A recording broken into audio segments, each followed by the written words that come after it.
Purworejo dan wedhus atau kambing ora bisa dipisahkan. Wedhus banyak di sini.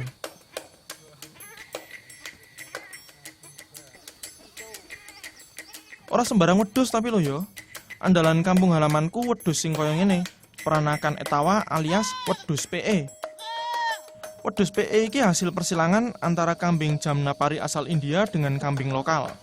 Hasilnya peranakan etawa ras Kaligesing. Tahun 2010, Kementerian Pertanian resmi mengabsahkan PE dadi plasma nutfah atau sumber daya genetik asli Purworejo. Di waktu yang hampir sama, sebagai wujud kebanggaan, PE didadekke juga sebagai ikon Kecamatan Kaligesing. Makanya toh, wajar kalau aku bilang, PE wis dadi bagian dari kehidupan kami, termasuk aku. Jenengku Agus Setiawan. Pekerjaan sehari-hari ngurus wedhus.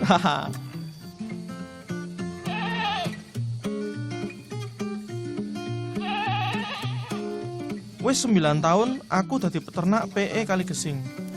Yo jenenge ternak, kesibukan rutine kaya ngene, ngangon. Isu-isu alias pagi-pagi, wedhus sudah tak bawa keluar kandang untuk jalan-jalan sambil olahraga. Yo podo karo menungso to, supaya refreshing dan supaya sehat. Sing tak bawa iki khusus PE kontes. Sudah langganan juara. Pemangkane perawatannya yo khusus.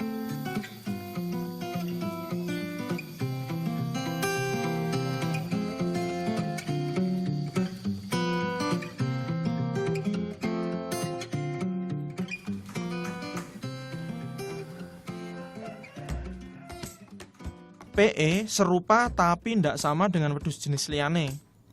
Delok dhewe, posture besar tapi ramping. Tinggi PE bisa sampai semeter. Nah, ciri khasnya terutama iki, kupinge panjang gantung. Selain untuk menghasilkan susu, PE banyak dibudidaya juga untuk diikutkan kontes. Untuk tujuan ini, wedhus harus rajin dibawa nyalon. Ben apik penampilane. Yo ora sing bingung menungso lah, tapi salon khusus wedhus. Gaya to. Perawatan nggo wedhus kontes yo gak kalah paripurna. Lengkap, dimandikan, dipijat, dikerimbat juga. Supaya rambutnya, wulune resik lan wangi.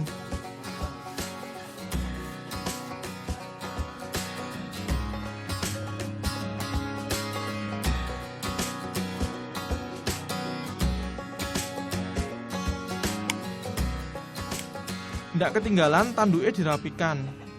Kukune ya dipotong. Dadine ya kaya wedhusku iki. Apik toh?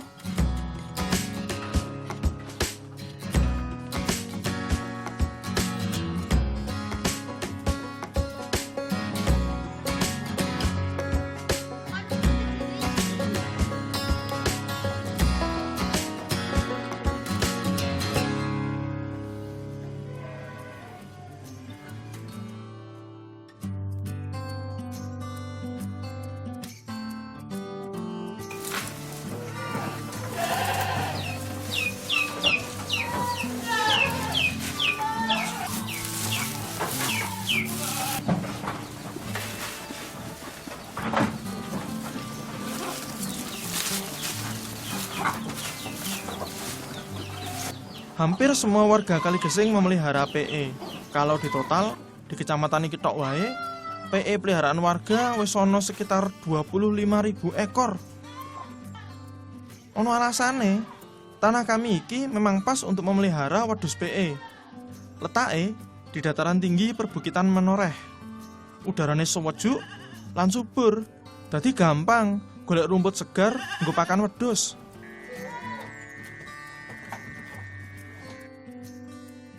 Budaya masyarakat Kaligesing memelihara wedhus ya ana sejarahe. Awale, Jamnapari yang terkenal sebagai kambing perah terbaik di India dibawa ke Eropa oleh kolonial Inggris. Jamnapari dhewe artine anggun, cantik. Wedhus iki asale saka distrik Etawah, Uttar Pradesh, India. Makane Jamnapari ya sering disebut kambing Etawah. Populer di Eropa, sekitar tahun 1900-an, Etawah dibawa oleh VOC sing saat itu sedang berkuasa ke Indonesia. Tujuannya untuk diperah dan dikonsumsi susune.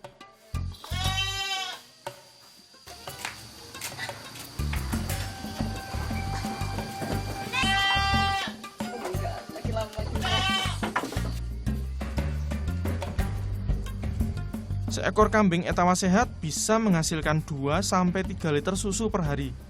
Susune akeh kelebihane, mudah dicerna dan diserap tubuh manusia. Nutrisine ya komplit, mulai lemak baik, protein, enzim, mineral, sampai vitamin. Lengkap. Jadi akeh manfaate untuk kesehatan lan kecantikan. Akeh sing goleki, tapi saat kuwi Etawah isih sithik. Makanya sing iso memelihara Etawah cuman dari orang kalangan berpunya. Lalu masyarakat mengawinkan Etawah dengan kambing lokal jenis Benggala. Lahirlah peranaan Etawah alias PE, sing kami pelihara sampai sekarang.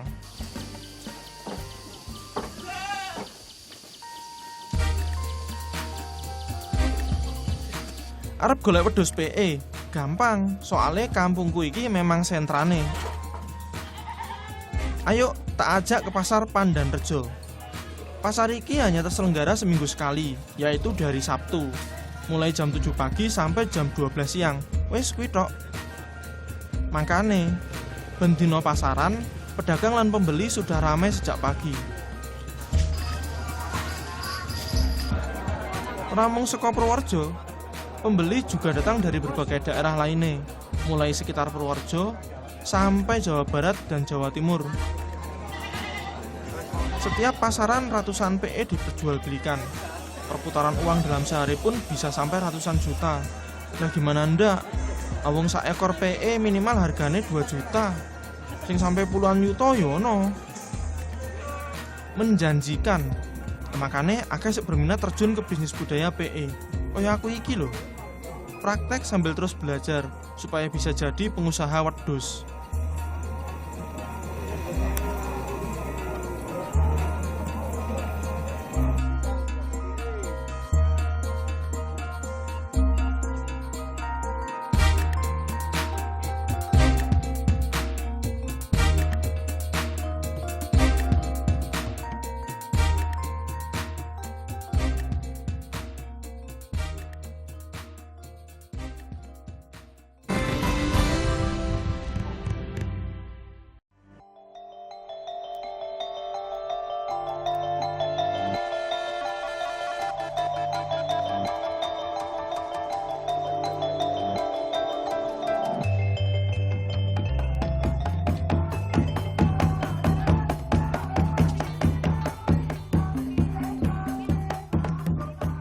Pernah menjadi tempat bermukim orang-orang Belanda di era kolonial, banyak budaya Londo teradaptasi di Purworejo.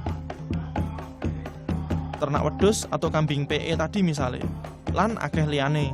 Salah sijine kesenian rakyat ikon Purworejo tari Ndolala.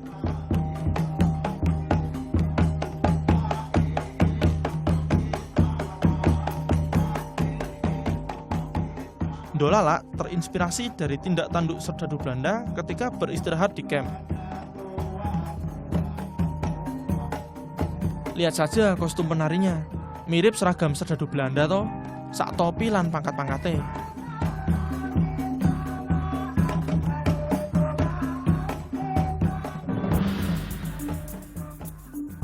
Jadi tempat tinggal, di zaman penjajahan, wilayah Purworejo memang juga jadi basis militer lan tempat latihan serdadu Belanda. Nah, di tempat latihan, para serdadu sering nyanyi, sambil dansa-dansa atau menari. Kebiasaan itu ditirukan warga pribumi, diadaptasi, lalu terciptalah tarian iki. Nama Dolalak sendiri berasal dari not balok sing dinyanyikan, do dan lala. Lidah Jawa kemudian membulatkan jadi dolalak.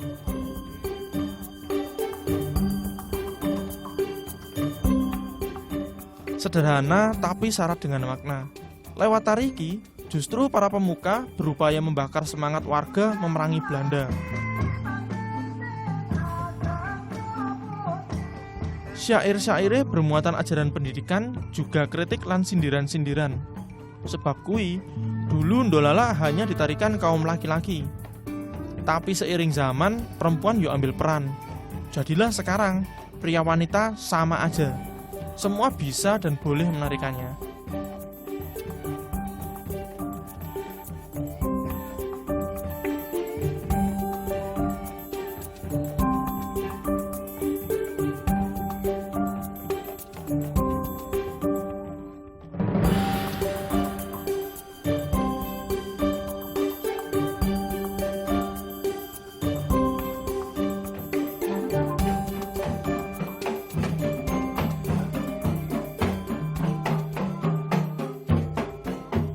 Kami wong Purworejo cinta sekali dengan akar budaya kami.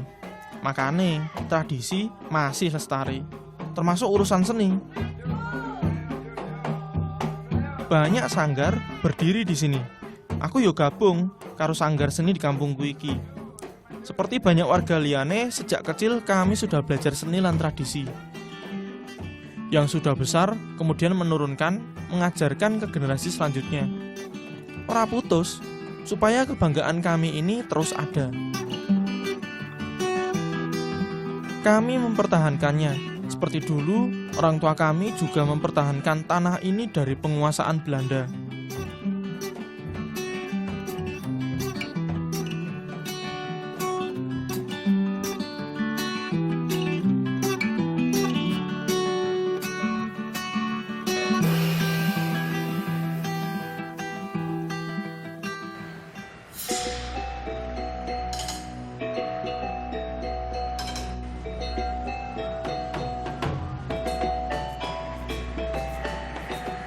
Di era Diponegoro, di Purworejo lah Belanda paling banyak menempatkan serdadu. Tapi di sini pula Belanda mengalami kekalahan. Semangat nasionalisme dan patriotisme menurun ke generasi selanjutnya, melahirkan banyak tokoh-tokoh nasional dari sini. Seperti pencipta lagu kebangsaan Indonesia Raya W.R. Supratman, pahlawan revolusi Jenderal Urip Sumoharjo, juga Jenderal Ahmad Yani.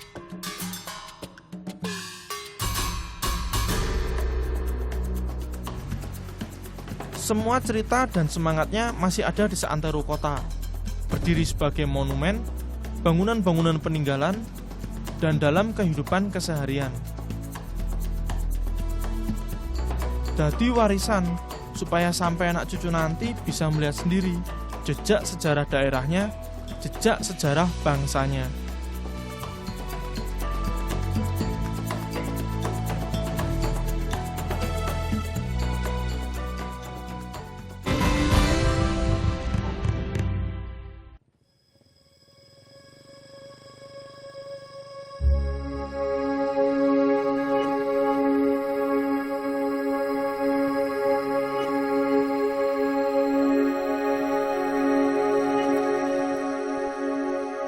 Kabupaten Purworejo punya kontur daerah komplit. Sebagian selatan wilayahnya dataran rendah, bagian utaranya berupa dataran tinggi bagian dari Pegunungan Serayu. Di perbatasan dengan Jogja juga membentang dataran tinggi Pegunungan Menoreh.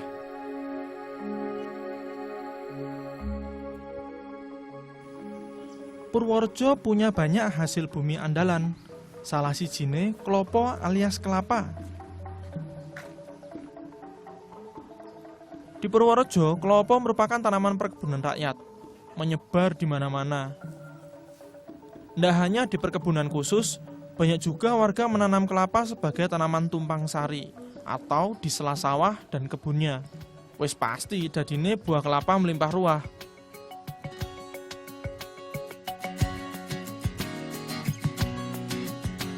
Kelapa Purworejo dipasok ke berbagai daerah, bahkan wis diekspor sampai ke Malaysia dan Thailand.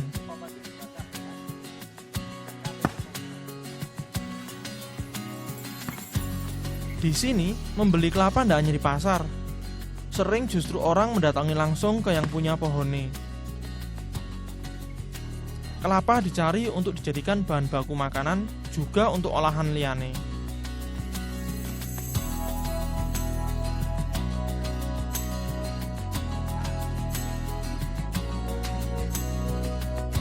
Salah sijine iki. Ikut aku yuk. Ikut bantu paman lan bibiku membuat VCO. VCO singkatan dari Virgin Coconut Oil. Bahasa Indonesiane minyak kelapa murni.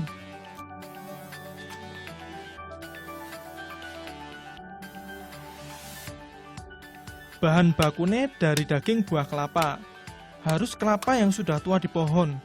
Karena kelapa yang sudah tua di pohon mengandung minyak lebih banyak dibanding buah yang masih muda. Kelapa bahan VCO juga harus berasal dari pohon yang ditanam di dataran tinggi. Tidak bisa pakai kelapa pantai, soalnya kandungan air asin akan berpengaruh pada hasilnya.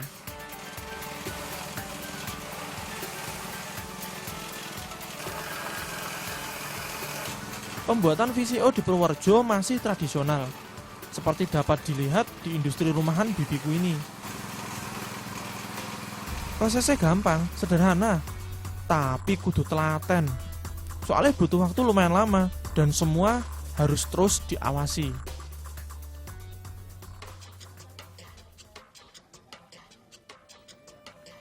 Mulai dari awal pembuatan santan sampai jadi, minimal butuh waktu seharian.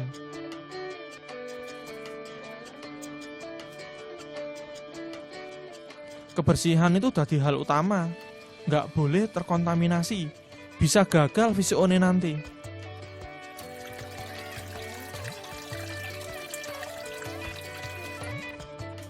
Mengandung banyak manfaat baik, minyak hasil proses yang benar dan higienis juga tahan lama. Berdasarkan berkali-kali uji coba, bisa sampai 20 tahun minyak nggak tengek.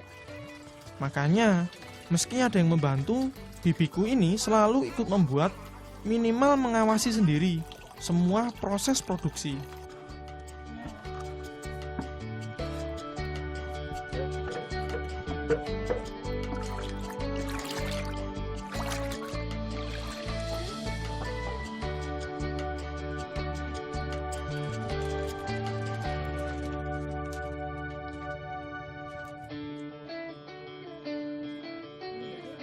Lima 15-20 butir kelapa tua menghasilkan sekitar 1 liter VCO Purworejo. Regane Rp70.000 per kilo.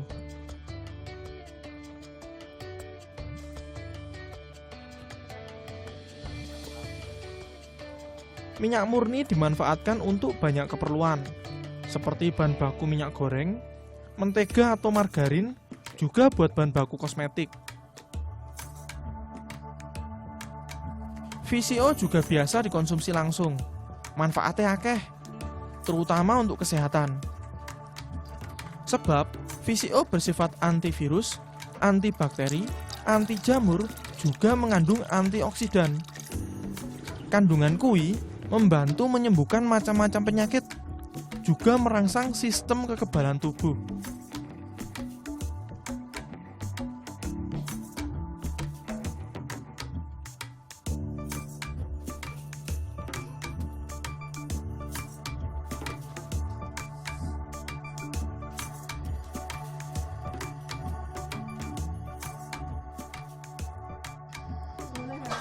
Berkembang sejak awal tahun 2000, sekarang Purworejo memasok 20 ton VCO ke berbagai daerah, juga pasar ekspor.